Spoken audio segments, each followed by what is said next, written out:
Do you believe that good and evil exist? Yes, I believe that good and evil exist. The answer to this question separates Judeo-Christian values from secular values. No, you're talking about theism and atheism.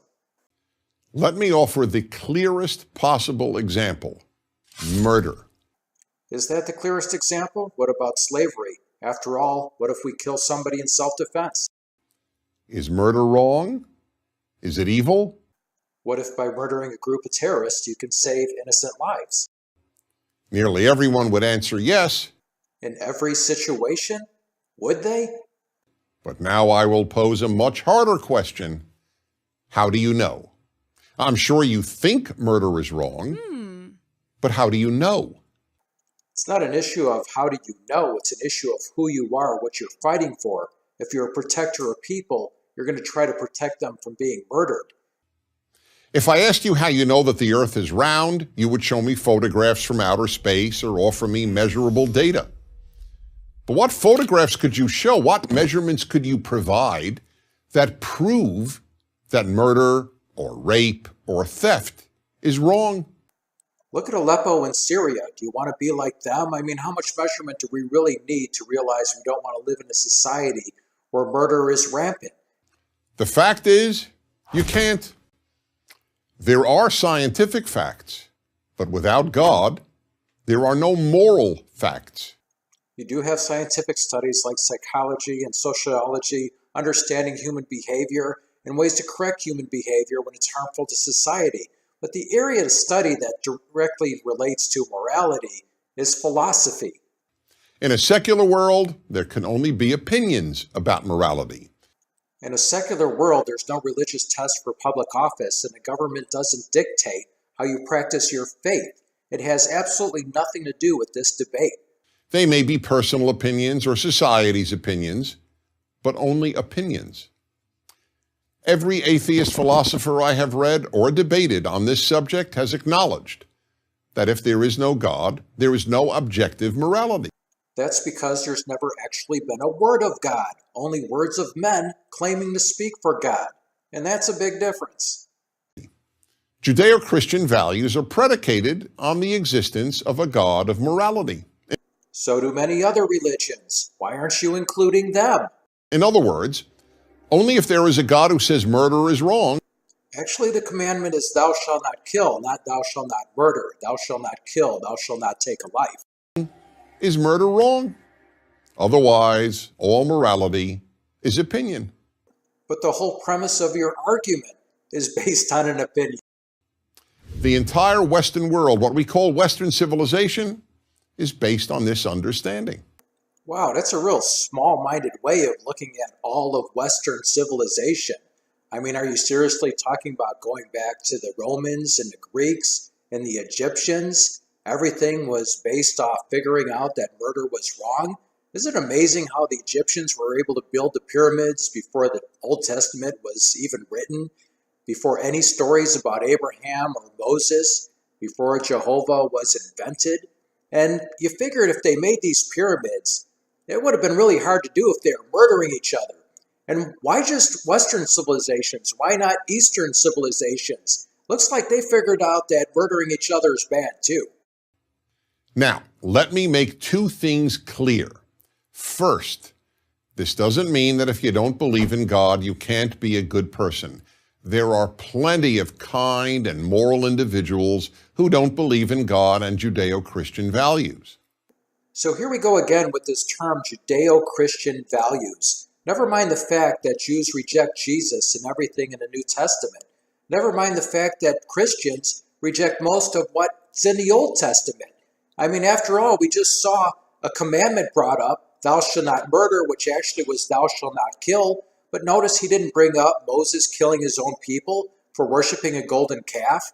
Notice he didn't bring up Moses slaughtering Midianite women and children, killing babies. So Christians reject most of what's in the Old Testament. The Jews reject what's in the New Testament. So what is with all this Judeo-Christian values? And many Christians believe that the Jews are going to hell. They believe that the Jews are going to hell and that the atheists are going to hell for rejecting Jesus. But the Jews and the atheists don't believe that the Christians are going to hell. And you want to know why? Because we believe in Judeo-atheist values. But the existence of these good people has nothing to do with the question of whether good and evil really exist if there is no God. But how do you know that murdering babies is wrong if your God's okay with murdering babies? How do you know that rape is wrong if your God's okay with rape? How do you know if slavery is wrong if your God's okay with slavery? Second, there have been plenty of people who believed in God who were not good people. Indeed, more than a few have been evil and have even committed evil in God's name. So in other words, being an atheist doesn't mean you're a better person than a Christian, and being a Christian doesn't mean you're a better person than an atheist. I completely agree. Finally, we found something that we can agree on. The existence of God doesn't ensure people will do good. I wish it did. The existence of God only ensures that good and evil objectively exist and are not merely opinions. Which is entirely based on your opinion. Without God, we therefore end up with what is known as moral relativism. I completely disagree. I detest the term moral relativism, and that we make excuses for horrible things that people in the past did, such as Christopher Columbus because, it was a few hundred years ago, so they just didn't know any better. That is a lie. There's always been good people. When you look at the most moral people, you're looking at people that lived over 2,500 years ago. You're looking at ancient philosophers such as Confucius or 2,400 years ago, Socrates. So I do not follow moral relativism. I've seen it used as a disgusting excuse to heroify people that shouldn't be heroified. Meaning that morality is not absolute, but only relative to the individual or to the society. But isn't moral relativism always used as an excuse for the brutalities of the Old Testament? Don't we hear that over and over again? Oh, well, things back then were just real brutal.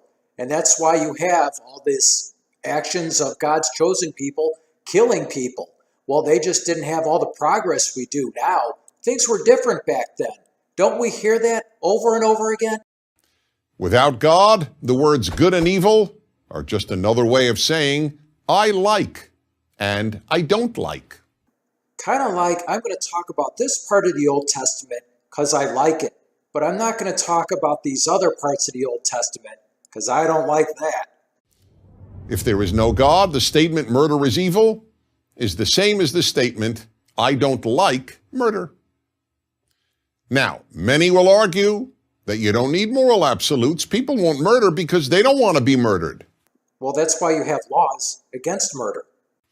But that argument is just wishful thinking. Laws against murder is wishful thinking? Hitler, Stalin, and Mao didn't want to be murdered, but that hardly stopped them from murdering about 100 million people. And that's because they were above the law, so there were no consequences. And that's why we want to establish a society where nobody is above the law and a society where we would never have a dictator. It is not a coincidence that the rejection of Judeo-Christian values in the Western world by Nazism and communism. The Nazis had God with us on their belt buckles. That is not an atheist slogan. And communism has never existed. In communism, the wealth and the power is distributed equally. Every time a nation has called themselves communist, it's been nothing more than a dictatorship. That's what Russia was under Stalin. It was a dictatorship. Led to the murder of all these innocent people.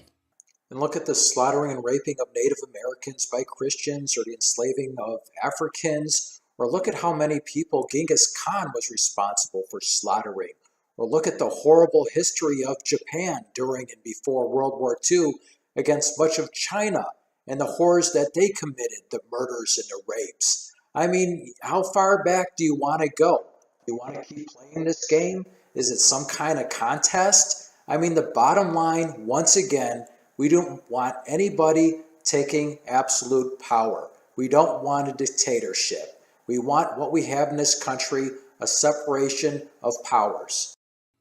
It is also not a coincidence that the first societies in the world to Abolish slavery, an institution that existed in every known society in human history, were Western societies rooted in Judeo-Christian values. So after Christians promoted the institution of slavery for hundreds and hundreds of years, he wants to give them credit for stopping slavery. But what's changed? What has changed between the Christians that supported the institution of slavery and the Christians now that are against it? Did the Bible change during that time? Did a new version come out? Did a new prophet come out? The Bible has remained the same. The Bible has remained static, and the Bible has absolutely no problem. It does not ban slavery. So how can you credit the Bible for stopping slavery? It obviously had absolutely nothing to do with it. And so were the first societies to affirm universal human rights, to emancipate women, and to proclaim the value of liberty. All of which had absolutely nothing to do with the Bible. Today, the rejection of Judeo-Christian values and moral absolutes has led to a world of moral confusion. I'm pretty sure that already existed. In the New York Times in March 2015, a professor of philosophy confirmed this. Well, I guess we don't need God anymore. If it's an article from the New York Times, it must be true. He wrote, "What would you say if you found out that our public schools were teaching children that it is not true that it's wrong to kill people for fun? Would you be surprised?" Why do I get the feeling something's being taken out of context? I was. The professor then added, "The overwhelming majority of college freshmen view moral claims as mere opinions. So then, whatever you believe about God or religion, here is a fact. Without a God who is the source of morality, morality is just a matter of opinion." Fact. Until Dennis can prove something that a God actually said, everything he stated is completely irrelevant. So, if you want a good world, the death of Judeo-Christian values should frighten you. If people actually started practicing what's in the Bible, that would frighten the hell out of you. I'm Dennis Prager. And this is Jim Wall. Thanks for watching, and we're going to finish with some Cisco Pancho values. Cisco, do we have to leave all our good friends now? Only until next time, Pancho. Adios, amigos.